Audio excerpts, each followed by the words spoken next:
നമ്മളുടെ ഇന്നത്തെ വർക്ക് ഇതാണ്. ഇതെൻ്റെ പഴയ കിളിക്കൂടാണ്. ഈ കിളിക്കൂടൊന്ന് റെഡിയാക്കി എടുക്കണം എന്ന് പറഞ്ഞാൽ ഇത് പലയിടത്തും തുരുമ്പിച്ചും അതിൻ്റെ നെറ്റൊക്കെ പോയും ഒക്കെ ഇരിക്കുവാണ്. കണ്ടോ, താഴെയൊന്നും നെറ്റില്ല.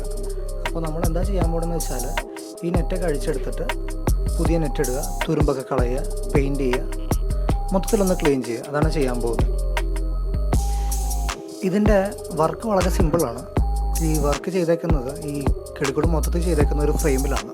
ആ ഫ്രെയിമിൽ നമ്മളിങ്ങനെ സ്ക്രൂവും വാഷറും യൂസ് ചെയ്ത് നെറ്റ് ടൈറ്റ് ചെയ്ത് വെച്ചേക്കുവാണ്. അപ്പോൾ ഈ പഴകിയ സ്ക്രൂവും വാഷറൊക്കെ അഴിച്ചെടുക്കുക. അപ്പോൾ നെറ്റ് ഇങ്ങനെ ലൂസായി പോകുന്നോളും. ആ നെറ്റ് അഴിച്ചെടുത്തിട്ട് നമ്മൾ പുതിയ നെറ്റ് കെട്ടുക. പക്ഷേ ഇവിടെ കണ്ടോ, ഇവിടെ ചില സ്ക്രൂസൊക്കെ ടൈറ്റായിട്ടിരിക്കുവാണ്, തുരുമ്പിച്ച് വളരെ ടൈറ്റായിട്ടിരിക്കുവാണ്. അത് അഴിച്ചെടുക്കുന്ന കാര്യം ഇച്ചിരി ബുദ്ധിമുട്ടായിരിക്കും.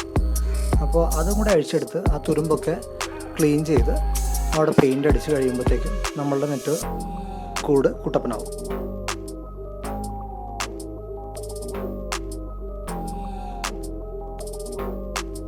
സ്ക്രൂ അഴിച്ചെടുക്കുന്ന പരിപാടി ഇച്ചിരി ബുദ്ധിമുട്ടായിരുന്നു.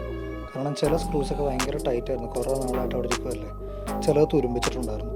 അപ്പോൾ തുരുമ്പിച്ച് ടൈറ്റായതൊക്കെ ഞാൻ അവിടെ തന്നെ വെച്ചു. ബാക്കി അഴിക്കാൻ പറ്റുന്ന സ്ക്രൂ ഒക്കെ ഞാനൊരു ഡ്രില്ലിംഗ് മെഷീൻ കൊണ്ട് അഴിച്ചെടുത്തു. ഇതിൽ കുടത്തിലൊക്കെ, ആ കാണുന്ന കുടത്തിലൊക്കെ പണ്ടത്തെ കിളിയിട്ടിരുന്ന മുട്ട അവിടെ ഉണ്ടായിരുന്നു.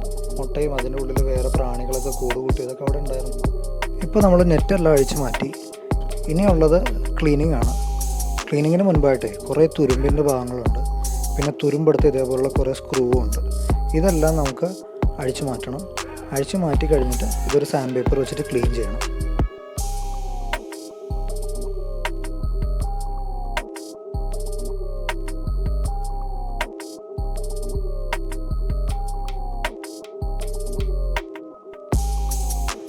ഓക്കെ, അപ്പോൾ ഇതിൻ്റെ ക്ലീനിങ് പരിപാടിയെല്ലാം കഴിഞ്ഞു. ഇതിൻ്റെ തുരുമ്പെടുത്ത സ്ക്രൂ ഒക്കെ ഞാൻ അഴിച്ചു മാറ്റി.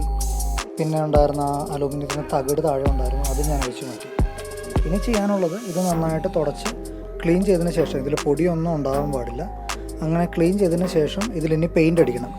പെയിൻ്റ് അടിച്ചിട്ട് ആണ് ബാക്കിയുള്ള കാര്യങ്ങൾ, അതായത് ഇതിൽ വെക്കാനുള്ള കുടം, ഇതിൻ്റെ നെറ്റ്, ഇതിൻ്റെ വാതിൽ ഒക്കെ നമ്മൾ പിടിപ്പിക്കാൻ പോകുന്നത്.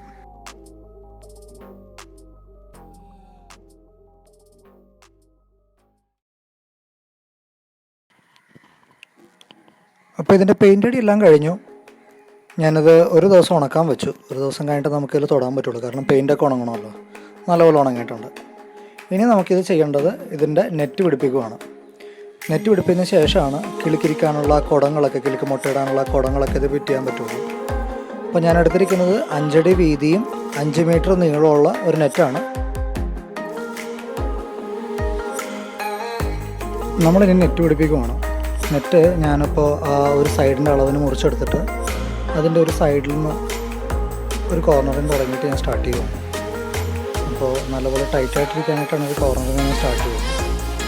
ഒരു സൈഡിലുള്ള അടിച്ച് തീർത്ത് അത് ഇതേപോലെ നേരത്തെ പിടിപ്പിച്ച പോലെ തന്നെ സ്ക്രൂവും വാഷറും വെച്ചിട്ട് ടൈറ്റ് ചെയ്യുവാണ് ആ ഫ്രെയിമിനോട്. അപ്പോൾ നല്ല ബലത്തിലതിരിക്കും. ഒരു സൈഡിലുള്ള മുഴുവൻ നമ്മൾ അതേപോലെ സ്ക്രൂവും വാഷറും വെച്ചിട്ട് അത് പിടിപ്പിച്ച് തീർത്തു. ഇനി അത് നേരെ ആക്കിയിട്ട് നമുക്കതിൽ കുടം കെട്ടിവയ്ക്കണം. കിളിക്ക് മുട്ടയിടാനുള്ള കുടം നമ്മൾ കെട്ടിവയ്ക്കുന്നതിൽ കുടമൊക്കെ ഞാൻ ക്ലീൻ ചെയ്തെടുത്തിട്ടുണ്ട്. ക്ലീൻ ചെയ്ത് നല്ലപോലെ റെഡിയാക്കി എടുത്തു.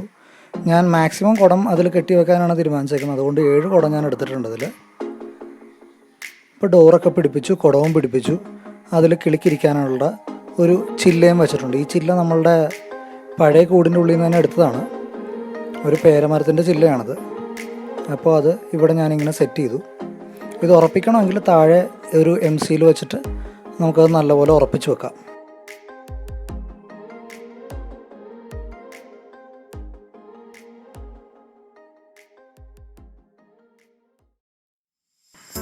അപ്പോൾ നമ്മുടെ കിളിക്കൂട് നമ്മൾ സെറ്റാക്കി എടുത്തു. അതിൻ്റെ നെറ്റെല്ലാം പിടിപ്പിച്ചു, അതിൻ്റെ റൂഫെല്ലാം പിടിപ്പിച്ചു, ഡോറൊക്കെ ശരിയാക്കി. നല്ല ഭംഗിയുള്ളൊരു കിളിക്കൂട് എനിക്ക് കിട്ടി. ഇത് പണി തുടങ്ങുമ്പോഴത്തേക്ക് എനിക്കൊരു പ്രതീക്ഷ ഉണ്ടായിരുന്നില്ല ഈ സാധനം ഇങ്ങനെ ഈ ഒരു ലെവലിൽ റെഡിയാക്കി കിട്ടുന്നത്. പക്ഷേ സന്തോഷം. കാരണം ഇതിൽ ഒരുപാട് എഫേർട്ട് ഉണ്ടായിരുന്നു. അത്ര എഫേർട്ട് ഇട്ടിട്ട് നമുക്കൊരു റിസൾട്ട് കിട്ടി കാണുമ്പോഴത്തേക്കും നമുക്കൊരു സന്തോഷം. പുതിയ ആൾക്കാരാണ്, 5 പേരുണ്ട്.